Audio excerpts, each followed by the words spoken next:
Oi, gente, tudo bem? Eu sou a doutora Maria Fernanda, falo com vocês sobre acupuntura médica e dor. E hoje a gente vai continuar o estudo do livro do Dr. Hong, Uma Viagem à Rota da Acupuntura, do Hong Jinhua. Tem uns dias que a gente não lê, né? Mas a gente vai continuar, vocês vão lembrar. Agora ele tá falando das viagens dele, o capítulo da viagem à China. O deserto de Gobi. Os povos da região aproveitam a terra árida do deserto para o cultivo de frutas cítricas e vinicultura. Fomos a um vilarejo que produzia as famosas uvas sem caroço com bagos dulcíssimos que eu nunca mais encontrei igual. O sistema hídrico das vinhas é feito por canais de irrigação de quase 2.000 anos, que captam águas derretidas da neve das montanhas e abastecem a agricultura e os povoados. Fiquei quase uma semana andando de uma aldeia a outra, conhecendo as ruínas históricas e as pequenas fazendas de uva. O lugar é impressionante. Certa vez o ônibus que nos leva de uma vila a outra parou no meio da estrada. Tivemos de andar 5 horas a pé até chegar ao nosso destino. Por sorte, eu carregava um canil de água e não passei sede. Ao lado da estrada, vimos muitos esqueletos de animais e pessoas, consequências da guerra daquela região. Finalmente, após uma assustadora e cansativa caminhada, chegamos à cidade mais próxima e nos hospedamos em um hotel. Pela escassez de água, os restaurantes eram sujos e os garçons mal educados. Pedi uma massa parecida com pizza e uma porção de carne de carneiro. Que surpresa saber que havia pizza no meio do nada. Imaginei se a origem da pizza teria alguma coisa a ver com a culinária chinesa. Podia até ser verdade, afinal, segundo uma teoria antiga, o explorador italiano Marco Polo teria levado o macarrão da China para a Itália havia muitos séculos. Apenas divagando, talvez a receita da pizza tivesse ido junto com a do macarrão. 2 semanas depois, em minha viagem de retorno à capital, descobri que não havia avião disponível para Pequim. Fui até a estação ferroviária e comprei um bilhete. De lá até meu destino, enfrentei 2 dias e uma noite de viagem, em um banco duro de madeira com um encosto a quase 90 graus. Esse desconforto estava associado ao fato de que, se eu me levantasse para esticar as pernas, outro passageiro pegaria o meu lugar. Os trens transitavam repletos de gente em pé.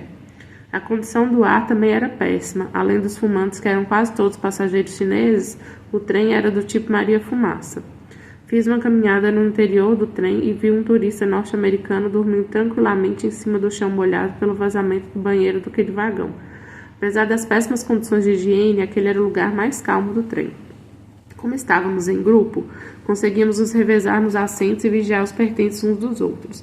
Porém, mesmo assim, em algum momento, sem que eu percebesse, alguém conseguiu furtar quase $200 da mochila que eu usava como travesseiro. Apesar do ocorrido, furtos eram muito raros na China. Éramos todos jovens e estávamos a passeio. Nosso grupo dormia muito tarde e acordava mais tarde ainda, ao contrário dos outros passageiros, e o resultado disso foi quase uma briga por causa da diferença de hábitos. Quando finalmente retornei a Pequim, depois de 2 semanas no deserto, tinha quase mudado de cor de tanto tomar sol. Agora outra parte. Uma reunião discreta. Li Yan tinha apenas a mãe viva e ela não se opôs ao casamento. O matrimônio com o estrangeiro abriu oportunidades para deixar o país e a ditadura do regime.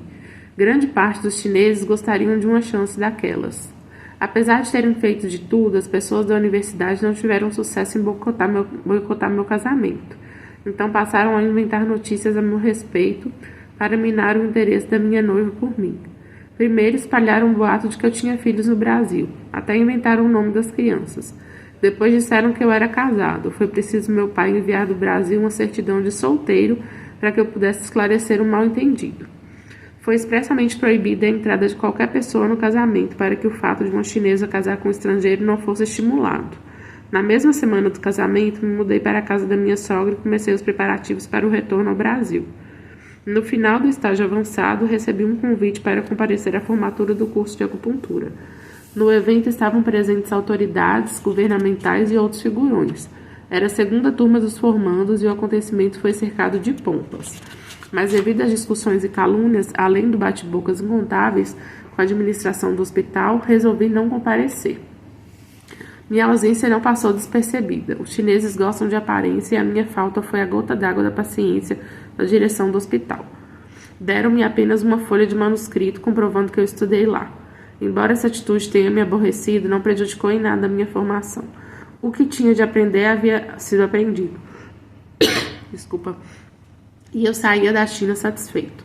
Antes de partir, comprei alguns móveis antigos. Minha esposa conhecia um vendedor que me fez um preço camarada para os antigos artigos comprados em dólares. Em especial, adquiri um biombo de quase 2,5 metros de altura e 5 de largura, entalhado com gravuras em alto relevo. Também comprei alguns tapetes de lã, que não eram tão especiais como os de seda, mas cabiam no meu orçamento. E o mais importante, comprei todo o equipamento de acupuntura que pude encontrar. Nesse setor não fiz economias, comprei o que encontrei de mais sofisticado, pois sabia que no Brasil teria maior dificuldade para encontrar esse material. Todos os objetos foram colocados em caixas de madeira e despachados por navio, enquanto eu retornava de avião. Peguei o trem para Guangzhou e na cidade aproveitei a noite para visitar amigos. No dia seguinte, atravessei a fronteira entre China e Hong Kong. Ao colocar os pés em Hong Kong, toda aquela angústia, aquela sensação de peito pesado e falta de ar desapareceu. Foi algo inacreditável. E olha que eu carregava 2 malas de 30 quilos cada, uma terceira cheia de cacarecos e uma espada de Kung Fu nas costas. Agora ele vai começar a contar pela história de volta pro Brasil. Vou gravar outro vídeo para vocês.